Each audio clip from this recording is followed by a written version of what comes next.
Vanilla World of Warcraft has a lot of dungeons, as in a surprising amount of them when you sit down and count just how many there are, all the way from those early game ones such as Ragefire Chasm or the Deadmines, to the late game ones in Blackrock Mountain or Western Plaguelands. There is a ton of 5-man content on your journey to 60 and even after level 60, and not all of these dungeons are made equal. Some of them are absolute masterpieces of game design that players still want to go back to time and again and remember them fondly after so much time. Others are less popular and places where people tend to go maybe once per character because the quests are a good enough reason. Today I wanted to rate every single vanilla dungeon across 4 categories: their design, atmosphere, quests and loot. Each category will get a score from 1 to 5, where 1 is poor and 5 is amazing. The design will cover the layout, boss encounters and how fun the dungeon is to run in general. Atmosphere is all how about it looks and feels to be there. Quests are whether there are good quest lines tied to the dungeon and how interesting they are from a story perspective, and loot examines whether the gear that drops there is gonna be worth the journey. Add those 4 scores together and we've got our rankings for each dungeon. Some dungeons also share the same total score, in which case I've ordered them from worst to best within that particular score range. Obviously this is a highly subjective thing to talk about, and what I like will be different from what you like most likely, but I thought I'd add on the scoring system to show you a bit more about how I'm thinking about each dungeon and why certain dungeons are my least favourite all the way up to my absolute favourite. So with that said, let's make a start. There are 3 dungeons combined with the lowest amount of points, and in last place for me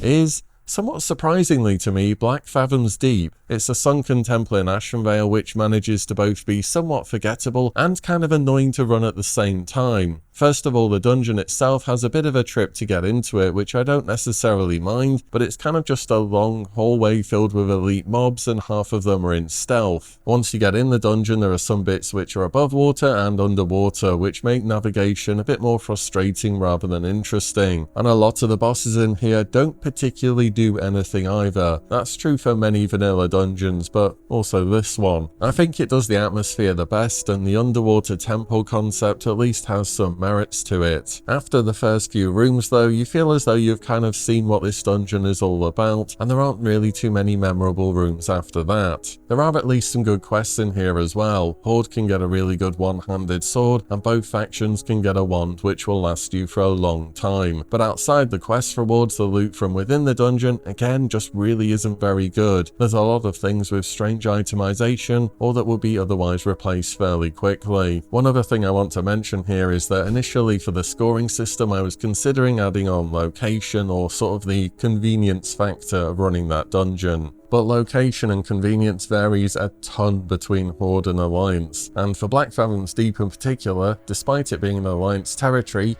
it's considerably more annoying to get to for the Alliance for some reason, whereas Horde have a flight path right next to it that you're going to be picking up anyway whilst you're questing. I mean, yes, getting there in the first place is quite long, but getting there for the purpose of running the dungeon is way more annoying on Alliance. And then later on we'd have dungeons such as Scarlet Monastery, which are super bad to get to for Alliance and very convenient for the Horde, so I thought it would have skewed the scores too much between the 2 factions. Nevertheless, I think the convenience of getting to dungeons is something that should be somewhat considered, but I just decided not to add it on here. Before we go on, a quick word from today's sponsor, Boot.dev. Boot.dev is a platform that aims to equip you with the skills to forge a career in back-end development through interactive lessons and learning. It keeps this learning experience more interactive and goal-driven by bringing in features from RPGs, such as experience, achievements, and even leaderboards to keep you motivated to progress onwards. Boot.dev offers the tools to get fully on board with the Python and Go programming languages. It does this through tons of hands-on learning, where you're going to be writing loads of your own code so that you can get a grasp of the fundamentals from the basics onto more advanced lessons. On top of that, all the content is free to view and watch in guest mode, and there's even a 30-day no questions asked refund policy, so even if you're just interested in checking out how Boot works before you want to commit, there is very much the option to do that, so why not check them out? You can click the link in the description box and use my code Willie to get 25% off your first month, or even your first year if you choose the annual plan. Many thanks to Boot.dev for the sponsor today. Let's get on back to WoW.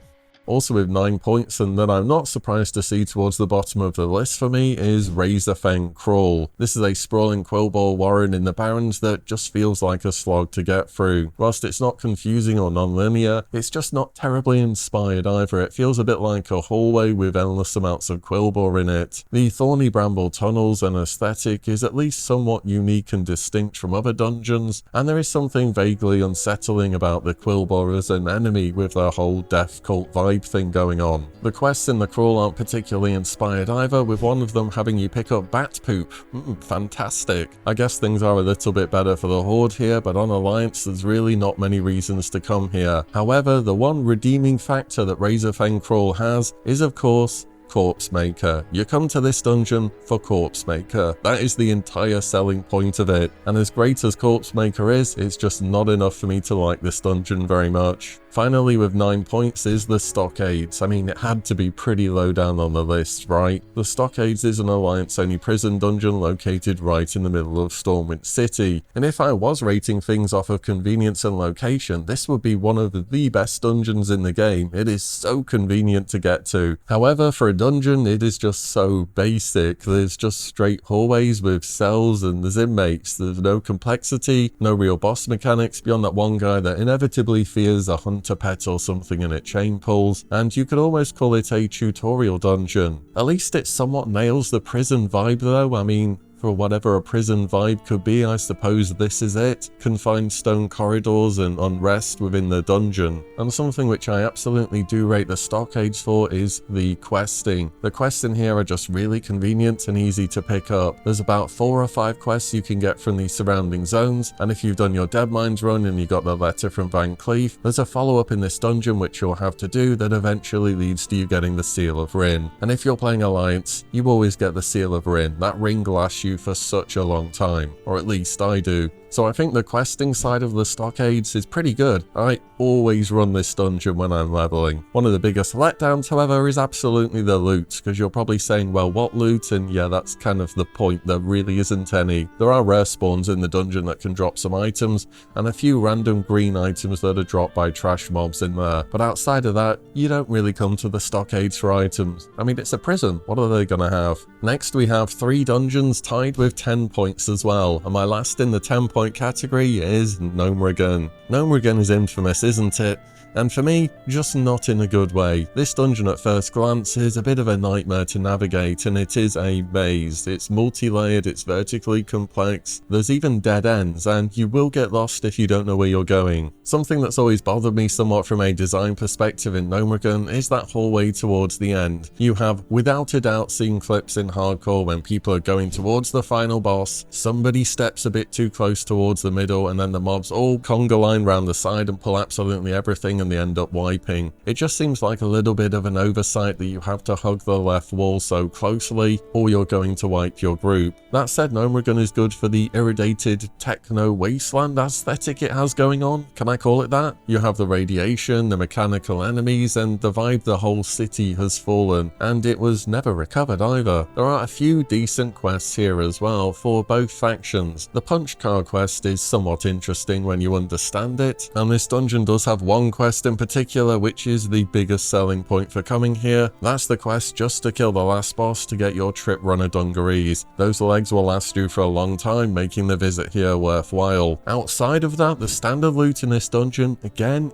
isn't very good overall. I mean, there is the manual crowd pummeler, which is infamous for being used by feral druids to min-max their damage, but it's such a niche item and it's not really used for your leveling journey. So I think from a loot perspective, it's a bit of a letdown too in Noma. The next one with 10 points is Ragefire Chasm. Ragefire Chasm is the horde-only dungeon tucked beneath Orgrimmar. Whilst it's not offensively bad, it's just not terribly exciting either. Just simple cave tunnels, basic pulls, not terribly memorable bosses. Again, it's another tutorial feeling dungeon, and considering it is the lowest level dungeon in the game, well, I suppose that's fine. There are some interesting stories here which makes your character feel strong and part of the horde even at a low level, and give some decent rewards, but they're things which you're generally going to be replacing pretty fast once you start hitting up the Wailing Caverns, for example. So Ragefire Chasm, it's worth a run and a pre-quest to get to some extent, but I often just don't go out of my way to do it. Same story with loot really, it's just such a low level dungeon that things are often replaced fairly quickly. The final dungeon with 10 points is Razorfen Downs. Yep, that is both the Razorfen dungeons scoring nearest the bottom for me. Razorfen Downs is Kraul's big brother, and unfortunately Big Brother isn't much better. Razorfen Downs adds more undead compared to Kraul, and at least that adds some variety to the environment. You do have the skeleton boss on the massive pile of bones as well, which has always been visually impressive. I've always liked that room. And then you have the spiral up to the top for the final boss. There isn't particularly that many quests here either. You have a quest to go and kill the final boss that you can just go and pick up. Outside of that, not too many reasons to be here. At least the loot situation is a bit more varied. You have the leather shoulders from the Abomination, and the final boss drops quite a few decent things too. Next up with 11 points is Diamol East, an infamous gold farm for Diamol East jump runs, which I bet a lot of us have done plenty of, myself included. Though me having done a ton of those runs isn't something that's made me dislike it. I just think out of the 3 dungeons in Diamol, it's perhaps a little bit on the weaker side. You of course have the mini quest with the imps. You can get yourself a crescent key and open doors around Diamol, and the dungeon has a non-linear layout, but there aren't too many ways you can go which isn't the right direction. I'd also say the environment and architecture is interesting, and that's true across the various Diamol dungeons. There are actually a few decent quests here that you can pick up, but they're really spread across the world, and oftentimes you're already going to be around level 60, if not already level 60 by the time you're hitting up this place. So as good as they are, they tend to be a little bit forgettable. The loot situation is decent in here. You have things such as the Satyr's Bow, which is like Striker's Mark Light, and a few interesting items from the last boss, but aside from that, not too many reasons to come here repeatedly, apart from gold farming. Next at 13 points I have Diamol North. Diamol North is where you deal with ogres, and lots of ogres, most notably for a tribute run. It has the theme of a massive fallen city, which has now been overrun by ogres, sort of just standing around and waiting for something to happen, which I suppose is very fitting for ogres. I think thematically and design-wise East is more interesting, but where North pulls ahead is definitely in the loot category, because there are a lot of decent items you can get here, and that goes doubly if you're completing a tribute run. The questing here is also just okay. Overall I think Diamol North is a solid dungeon, but not one I'd look to be spamming. Next one at 13 points is Stratholme Living. Stratholme Living is the Scarlet Crusade half of this massive endgame dungeon, and I'd say it's fairly well designed, having plenty of challenging pulls, requiring good crowd control and awareness. However, where it gets let down is really in the Scarlet Enclave part of it, because the dungeon is just so cramped and linear. It feels like an environment that we've already seen in different Scarlet dungeons, which in my opinion were overall better.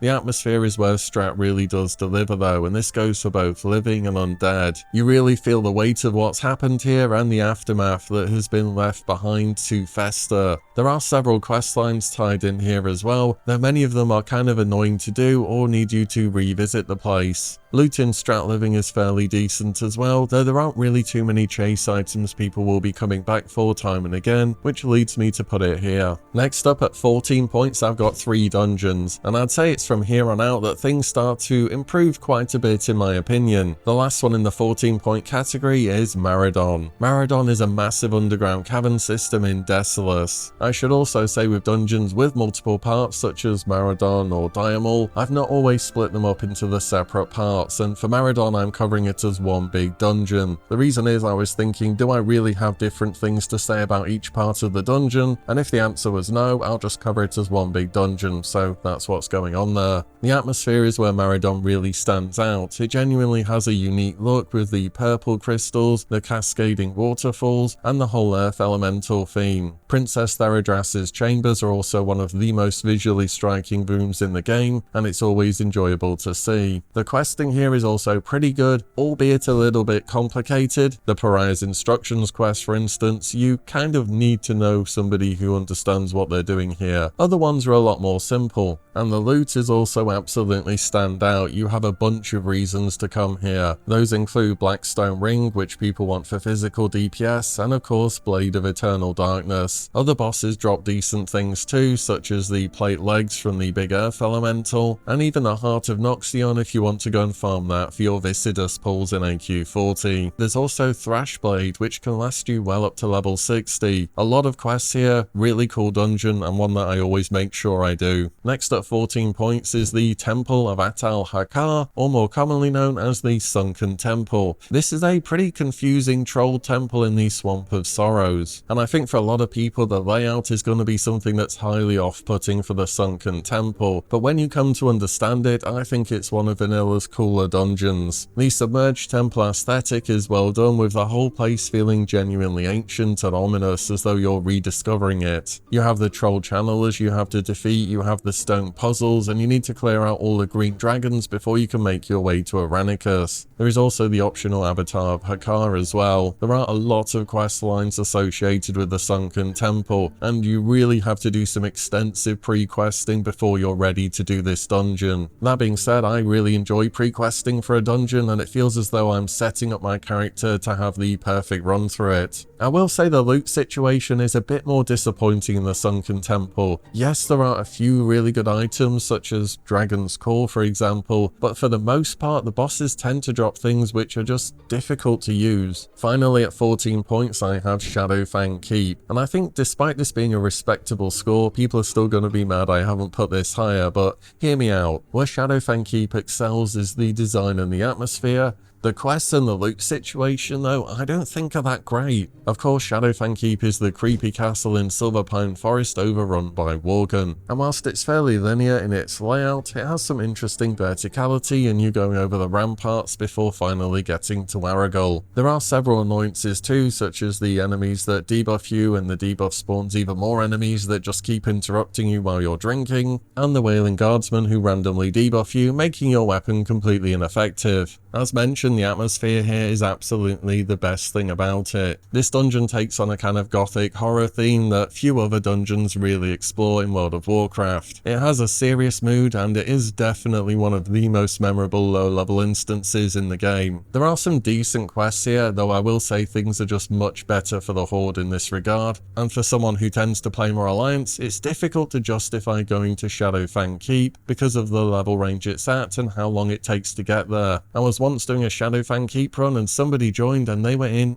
Ashenvale. Great, let me just go AFK for 20 minutes. Finally, with the loot, there are some decent items in here, but I don't think there's really too many prize things which you're specifically going to be going after. Nevertheless, Shadowfang Keep is a dungeon I enjoy. Next at 15 points, we have 3 dungeons tied here. The last one in this category is Lower Blackrock Spire. LBRS is the 5-man section of the massive Blackrock Spire complex, and it's, in my opinion, genuinely well designed. It's a large dungeon with multiple paths that's non-linear, and you can decide where you want to go and which different parts of the dungeons you want to do. There is some room for strategy here, beyond it just being a hallway where you have to go and kill everything. The atmosphere is also absolutely incredible. It really feels as though you're fighting through a city which has been built by absolute chaos. You have different parts of the dungeons too, from the ogres, the trolls and the orcs which are hidden away in there. There are also several decent quest lines in here which give some nice items, and you're going to need to work towards your Seal of Ascension at some point so you can open up a Blackrock Spire. There is some decent pre-raid loot in this dungeon as well, and some things especially for casters which will make people want to come back here. Overall, LBRS is a dungeon which I always enjoy doing, though after the quests and maybe getting an item or two, I don't find myself going back that often.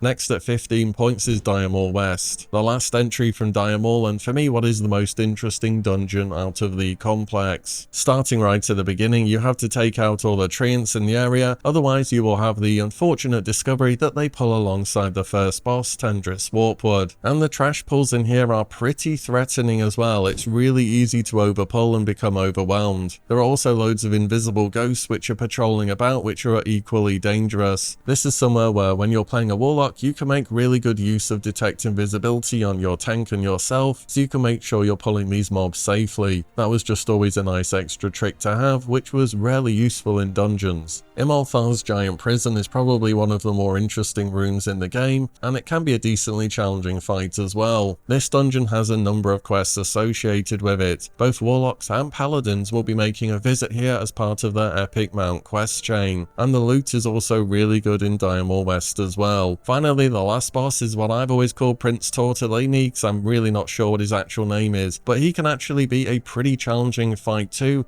and he drops some nice loot. Diamore West also ties into the library portion, where you'll be coming for your Chandrila rep related items and to turn in bits and pieces for enchants, though of course you can get here from Diamore North, and that's the way most people will go because it's way shorter. That being said, I think Diamore West is one of the more challenging endgame dungeons and will absolutely put an unprepared group to the test. Zul'Farrak is the outdoor troll temple in Tanaris, and design-wise for the most part it's pretty linear, but where it really stands out is the events where you're on top of the staircase with the prisoners, fighting off wave after wave of troll assailants. And everyone's had that moment where the tank goes running down, they try to pull absolutely everything and just AoE it, and you're either going to end victorious with something to remember, or you're going to have a grey screen and be running back. I think the desert temple setting is very apt for the trolls as well, and absolutely fits within the lore of the zone. Where Zul'Farrak always shines has always been the questing though. This is one of the best dungeons in the entire game when it comes to quests. There are loads of them to pick up in Gadgetzan, and it's just really easy to share them and get them all completed as you make your way through the dungeon. You can also do some additional pre-questing for Zul'Farrak as well, for the Tablets of Mosharu for example, or of course getting a Sacred Mallet so you can bang the gong, summon Gazrilla,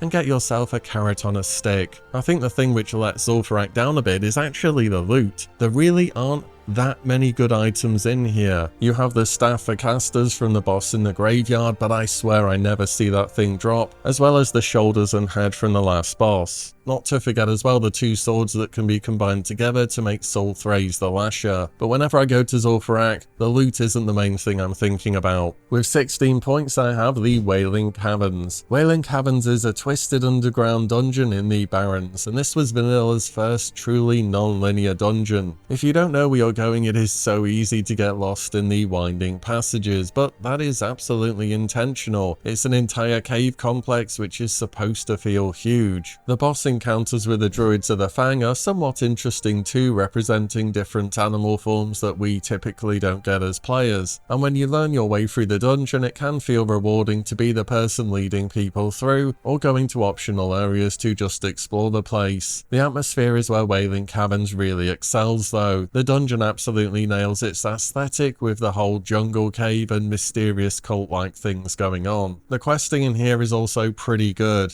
and when you come out the other side of the dungeon you probably have your first set of shoulders in your Talbar mantle, and of course your Crescent staff, and both of those things are going to last you a long time. The loot in here is also relatively good as well, and there are a bunch of nice low level items such as Venom Strike for Hunters, or all the different armor pieces of the Fang. The loot is probably the least good section of the dungeon, but overall it's still great. At 16 points I have Strat Undead. Strat Undead is the Scourge-controlled half of Stratholme, where you eventually face Baron Rivendell. It's well made and has a lot of very challenging pulls where you can easily overestimate what you're fighting and find yourself running back from the graveyard. I'd say the atmosphere is even more powerful than the living side though. You're not trapped inside those small scarlet halls, instead you're in the massive open city of Stratholme as it's been destroyed and overtaken by the Scourge. This is what the endgame looks like and what the endgame feels like, and you will be coming back here many times for many reasons. The questing is the weaker side of Strat Undead, I'd say, especially that one quest with Egan's blaster that I swear nobody has ever actually completed. You know, the one where you have to blast the neutral citizens. It takes so long to do. If you wanted 5 people to do that quest, it would take you hours, I swear. Aside from that though, the quests are fairly good. And of course the loot side of Strat Undead is where it really is very strong. There are a lot of previous items in here, from Cape of the Black Baron, Robe of the Exalted, Mask of the Unforgiven, and so many more good items. And of course, if you are extremely lucky, you will see Rivendar's Death Charger, which in vanilla has an impossibly low drop rate. Overall, great dungeon, really feels like you're getting stuck into the endgame when you're running here, which is all great because chances are you'll be running this dungeon time and again. At 17 points, somewhat surprisingly to me, I have Upper Blackrock Spire. So UBRS is in a bit of a weird spot because you basically only ever run it as a 10-player raid, but nobody actually calls it a raid, do they? So I figured, well, I may as well just put it in the dungeon list and rate it accordingly, and it's ended up doing pretty well. Apparently I like UBRS more than I thought I did. UBRS is another late game dungeon, and I also think it's being carried a bit by the fact that the loot in here is seriously good. Perhaps one of the best dungeons in the game when it comes to loot. That being said, I also think the design is very interesting. Someone's going to need a Seal of Ascension. Afterwards, you start advancing through the dungeon, you go through the infamous Leroy Jenkins section with all the dragon eggs, onto the ledge above with those guys that knock you back, and can of course knock you off the platform. That happened to me the first time I ran UBRS in vanilla, and a lot of people laughed at me. Yes, I still remember it. Don't be that guy. The pacing of the dungeon's also great. What lets it down is the Rend Black Hand room, because the event in there to spawn all the trash mobs to come down and go through the gates is just way slower than it needs to be. Back in 2004 and 2005, the pace of this event made sense, but by today's standards, you're standing there waiting, thinking, come on Rend, can we get a move on here? If there was a way to increase the speed of this event, or Blizzard just made it faster, this dungeon would be improved massively. The atmosphere also gets top marks in my opinion. This really feels like a super late game dungeon. You have a ton of boss and enemy variety, and when you're crossing over that final bridge, you can see all the way down into LBRS, which I think is so cool. The quests in here and the quest rewards are also very, very good. You're going to be coming in here as part of your Elixir achievement. If you're on the Horde, you're going to be turning in the head of Rend Blackhand for the Warchief's Blessing buff, and you're going to be defeating General Drakisaf to pick up your Blackhand's Breath or any of those really good trinkets from that quest. On top of that, the loot from UBRS is so good. You have the Dalrend swords, you have Fell Striker, you have True Strike shoulders, you have Briarwood Reed, you have Draconian Deflector, and so many more good items on top of that. Overall, I think there are so many good reasons to like UBRS, and aside from the Rend event being slow, this is a really good dungeon. At 17 points total, I've got the Scarlet Monastery. Scarlet Monastery encompasses 4 separate wings: the Graveyard, Library, Armory, and Cathedral, and each one is well constructed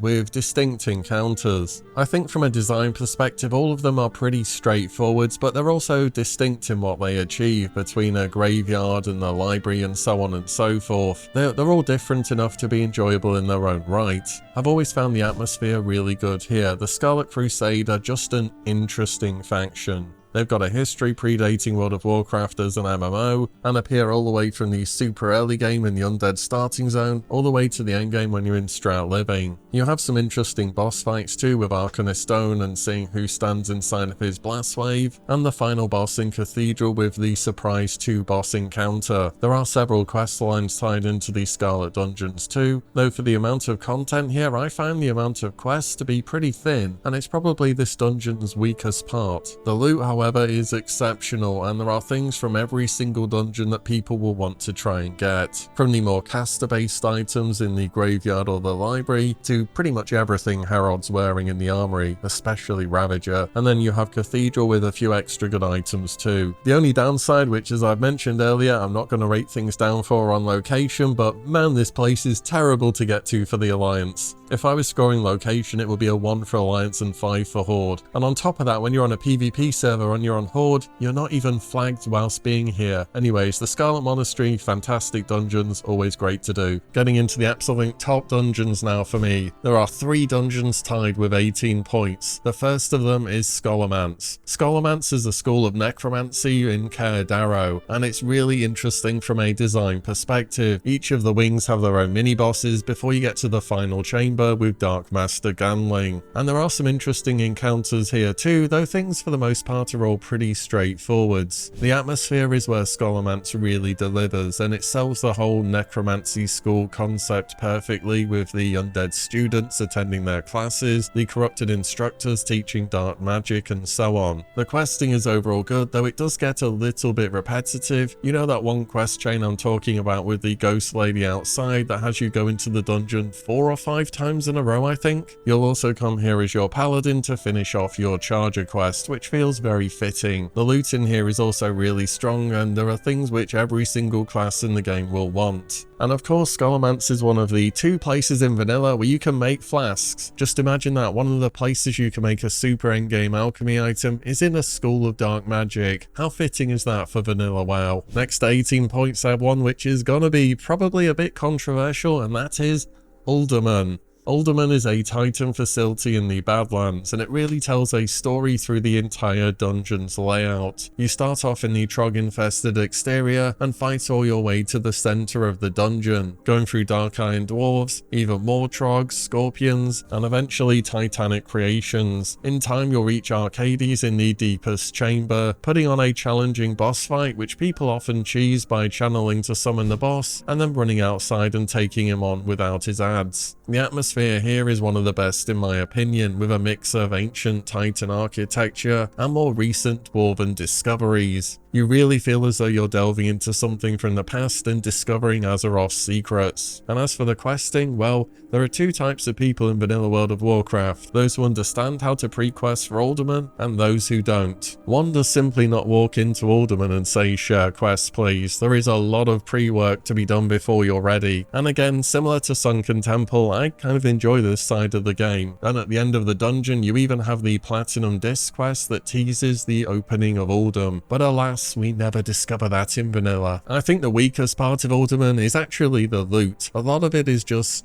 not very good, or kind of poorly itemized and difficult to make the most of. There are some good items, particularly from the last boss if you roll a ring with good stats, or Stone Slayer, but outside of that, not too many great items. All that said though, I always enjoy a run of Uldaman. Next 18 points and in second place total is the Deadmines. The Deadmines are many players' first real dungeon experience in World of Warcraft, and what a first experience it is. The progression from the mine shafts where you're fighting through to the actual entrance of the dungeon, onto the foundry with the goblins, and finally that moment when you blow open the doors and you see the entire ship there, it just flows together so well. In fact, the only downside for the design is that Deadmines is linear. If there were a few more rooms to explore, I could easily bump it up to a 5 here, but that's the way it is. The atmosphere here is also great, and it really feels like you're discovering something that's been hidden away and secretly worked on for so long. The Defias Brotherhood questline is one of the most interesting questlines in the entire game in my opinion. We know that back in the day, Blizzard spent a lot longer on the introductory quests for the Alliance than they did on, well, many other parts of the game, to be honest, and it really shows because this questline is just so good. Playing a human character, you're introduced to the Defias Brotherhood almost straight away, and it won't be until some 20 levels or so later where you're finally wrapping up their story. And on top of that, the loot is really good from the Deadmines as well. You have Cruel Barb,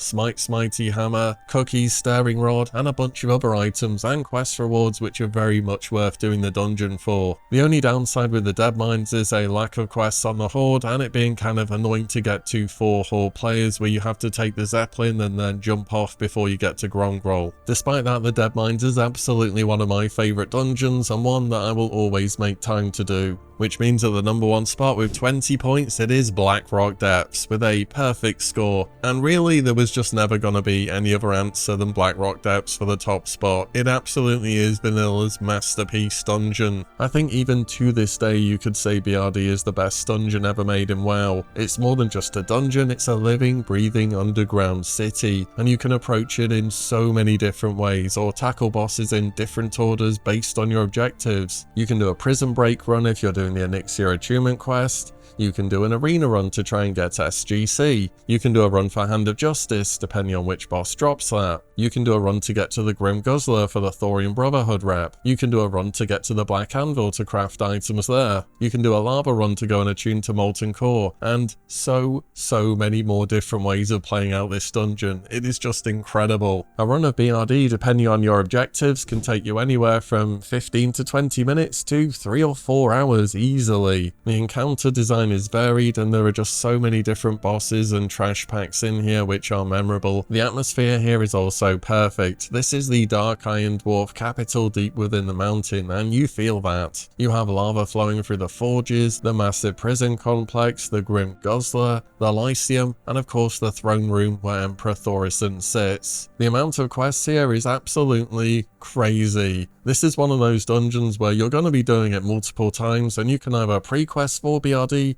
or just go into BRD and say share quests and still get quite a few things done. The amount of quests in here might as well make this place a quest hub and a dungeon at the same time. On top of that, the loot in here is really good, and it's another reason why people keep coming back and back. You have, as mentioned, Savage Gladiator's Chain, Hand of Justice, Banthok Sash, and just so many more items throughout the dungeon. But more than any individual aspect, what makes BRD the greatest vanilla dungeon is how it all comes together and how many different choices there are when you're running this dungeon. Blackrock Depths was a mega dungeon before mega dungeons existed, and honestly, I hope one day we see more like this. And there you have it, every single vanilla WoW dungeon rated from worst to best. The beauty of vanilla is that even the lower rated dungeons serve their purpose. They're getting you started against elite enemies, forming groups, picking up rare quality items, and completing quests. And 5-player content has always been a huge part of World of Warcraft and will always continue to be, I'm sure. So let me know what you think of these rankings and what you would have done differently. Which dungeons do you think deserved higher or maybe lower? Thanks again to boot.dev for supporting the channel. Their courses are free to view, so if you're interested, why not check them out via the links down below. And as always, thank you all so much for watching and listening in, and I'll see you all in the next one very soon.